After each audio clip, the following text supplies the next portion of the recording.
Gravy চাউমিনটা যদি একবার বাড়িতে বানাতে শিখে যান না, আর বাইরে গিয়ে হাজার হাজার টাকা খরচা করে চাউমিন খেতে হবে না। সবাই মিলে বসে মজা করে খাবেন। ভেজিটেবল গুলো কেটে জোগাড় করে রেখে দিন। জল ফুটে গেছে, নুন তেল দিয়ে তার মধ্যে চাউমিন গুলো ফেলে দিয়ে নাড়াচাড়া করে ঢাকা দিয়ে দিন। মিনিট 5 মতো ঢাকা দিন, অটোমেটিক সেদ্ধ হয়ে যাবে। দেখুন সেদ্ধ হয়ে গেছে।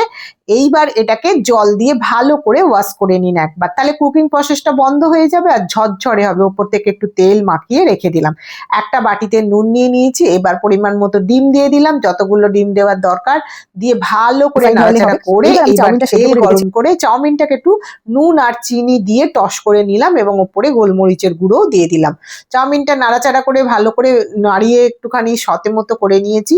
এইবার স্ক্র্যাম্বেলটা বানিয়ে নিলাম। স্ক্র্যাম্বেল এগটা বানিয়ে নিয়ে একটা সাইডে রেখে রসুন কুচি দিয়ে দিলাম। দিয়ে রসুন কুচিটা একটু নাড়াচাড়া করব। আজকে আমি এগ আর চিকেন চাউমিন বানাচ্ছি, তো সেই জন্য চিকেন তো দিতেই হলো। চিকেনটা দিয়েছি, হাড়গুলো দিয়েছি, আলাদা করে স্টক দেবো করবো না বলে।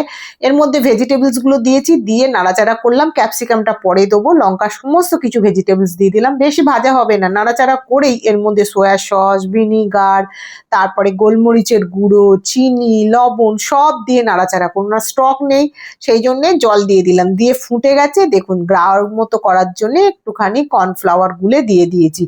এইবার ডিমগুলো দিয়ে দিলাম, দিয়ে ভালো করে নাড়াচাড়া করলেই দেখবেন আপনার গ্রেভি চাউমিন রেডি হয়ে গেছে। এইবার বোলের মধ্যে চাউমিন দিয়ে ওপর থেকে এই গ্রেভিটা সার্ভ করুন। অসাধারণ খেতে আর ফাটাফাটি, সবাই মিলে বসে খান মজা করে।